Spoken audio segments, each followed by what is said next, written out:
افغاني سړی زموږ ملک اکسیډنټ کې او تښتي.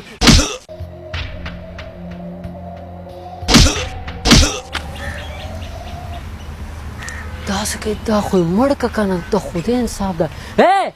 داسې کې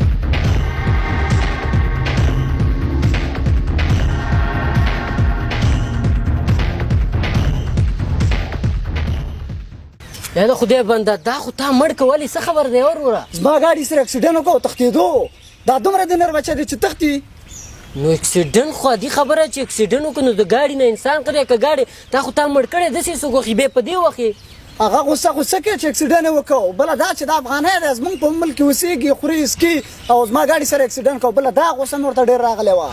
نو دا خو مسلمان دی و د خدای بنده. بیا موږ او تاسو ټول مسلمانان خپلو کې ورونه یو په دې څوک وخي دا خو دې مړ که. څوک وایي چې موږ ورونه یو؟ هغه چې دی افغانی دی او موږ چې یو پاکستانیان یو. افغانی او پاکستانی چا ورور کړی او تا کوم ماله ښه ښکاري؟ ته هم لکه چې ما چې ریکارډ دې وښیه. خبره په کارډ نه ده، خبره په ریکارډ ده. څه ریکارډ؟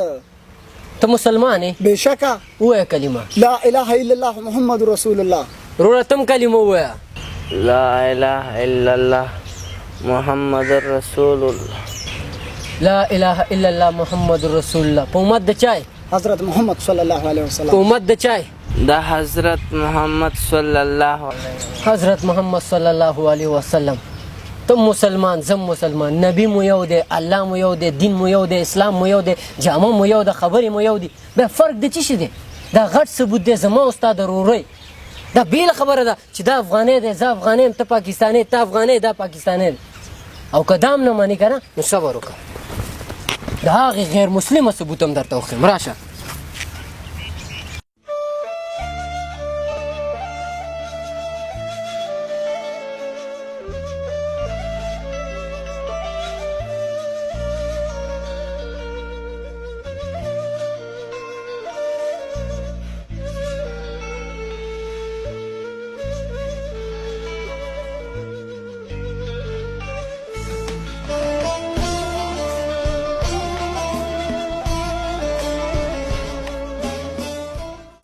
دا هغه غیر مسلمه دی که د فلم پارت دی او که اصلیت دی.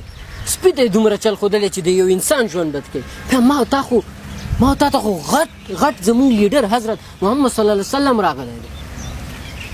بل نبي خو مونږ او تاسو ته نشي راتلی چې خپله یو بل ته پوهه ورکړو. دا مونږ ته د عبرت چل ښیي چې یو سپی یو ځناور د انسان کومک او خدمت کوي هغه د مرګ نه بچ کوي. بیا مونږ او تاسو مسلمانان یو، په جار او په فخر وایو، بیا ځان ته د پښتنو ناري وایو، بیا یو بل سره بغض ساتو، کینه ساتو، جنګ ساتو. که د دې دواړو ثبوتونه هم ته بل ثبوت غواړي نو بل ثبوت خو زه نه لرم. زه صحیح ده زه هم در سره وایم. راځه وروره ډېر زیات وبخه. زه تا ته خپل افغان ورور ته ډېر زیات ملامت یم. هغه ستا خبره موږ ته خو بل نبي نه راځي چې موږ ته پوهه راکړي. باید موږ او تاسو خپلو کې یو بل سره مینه وکړو. نو زه تاسو دواړو ته ډېر زیات ملامت یم او ما ته دواړه بخښنه وکوئ. راځه